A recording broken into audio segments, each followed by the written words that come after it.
কবরের বিষয় শুনে সবচেয়ে বেশি কান্নাকাটি করতেন একজন সাহাবী, তার নাম উসমান আল গনি রাদিয়াল্লাহু আনহু। অন্য কোনো বিষয় শুনে তিনি এত কান্নাকাটি করতেন না। এটাই হবে আমাদের জান্নাতের টুকরা অথবা জাহান্নামের গর্ত। আল্লাহ পাক সবার কবরকে জান্নাতুল ফিরদৌস বানায় দেখ। সূরা মুলক রাতের বেলা যারা তেলাওয়াত করবে ইনশাআল্লাহ তাআলা আল্লাহ পাক তাকে কবরের শাস্তি থেকে বাঁচাবে ইনশাআল্লাহ আযজা ওয়া জাল। সূরা ইয়াসিন আপনার কোরআনের মগজ, প্রাণ, হার্ট, এটা যখন পড়বেন আপনি বুঝতে পারবেন কেন এটাকে হার্ট বলা হয়েছে। সূরা বাকারা যে ঘরে পড়া হবে সেই ঘর থেকে শয়তান পালিয়ে চলে যাবে। আমরা তো বাড়ি করলে হুজুর ডেকে আনি, তাই না? ঝাড়ফুঁক করাই, বাড়ি বন্ধ করি, তাবিজ করি, কত কি করি না?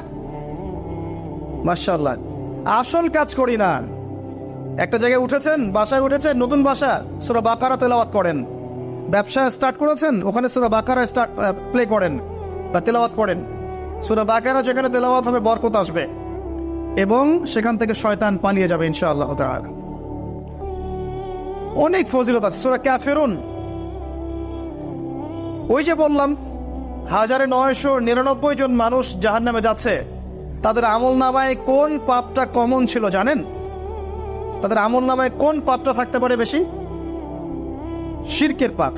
কারণ কি জানেন? আমি বলছি, সূরা নিসার মধ্যে আল্লাহ পাক বলেছেন, ইন্নাল্লাহা লা ইয়াগফিরু আন ইউশরাকা বিহি ওয়া ইয়াগফিরু মা দুনা যালিকা লিমান ইয়াশা। আল্লাহ পাক তার সাথে শিরকের গুনাহ মাফ করেন না, এছাড়া যে কোনো পাপ আল্লাহ যাকে ইচ্ছা মাফ করতে পারেন। তার মানে যে মানুষগুলো বেশি বেশি জাহান্নামে যাচ্ছে তাদের আমলনামায় যে পাপটা থাকতে পারে কমন, সেটা হচ্ছে কি? শিরক। অন্য পাপ হলে হয়তো আল্লাহ পাক মাফ করে দিতেন, সিম্পল। এই শিরক থেকে আল্লাহ পাক আপনাকে বাঁচাবেন একটা আমলের মাধ্যমে। বলে দেব, সূরাতুল কাফিরুন প্রত্যেক রাতে আল্লাহ পাক যে কথাগুলো আমি বলছি, প্রথমে আমাকে আমল করার তৌফিক দান করুন, আমিন, এবং আপনাদের সবাইকে তৌফিক দান করুন, আমিন। সূরা কাফিরুন রাতের বেলা তেলাওয়াত করলে আল্লাহ পাক আপনাকে শিরক থেকে বাঁচিয়ে রাখবেন সব। এছাড়াও আরো 3টা ছোট ছোট সূরা আছে, সূরা ফালাক, সূরা নাস, ইখলাস। সকাল সন্ধ্যায় 3 বার করে, ফজরের পর 3 বার 3 বার 3 বার, মাগরিবের পর 3 বার 3 বার 3 বার। এটা বিকেলেও করা যায়, আসরের পরেও করা যায়। আর ঘুমানোর সময় 3-3-3 করে হাত দুটো একত্রিত করে ফু দিয়ে সারা গায়ে মাসাহ করে ঘুমাতে হয়।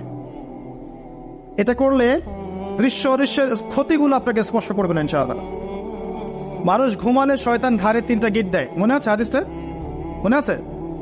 গিট দেয় এবং বলে, তুমি ঘুমাও, তোমার সামনে লম্বা রাত। আবার গিট দেয়, তুমি ঘুমাও, তোমার সামনে লম্বা রাত। আবার গিট দিয়ে বলে, তুমি ঘুমাও, তোমার সামনে লম্বা রাত।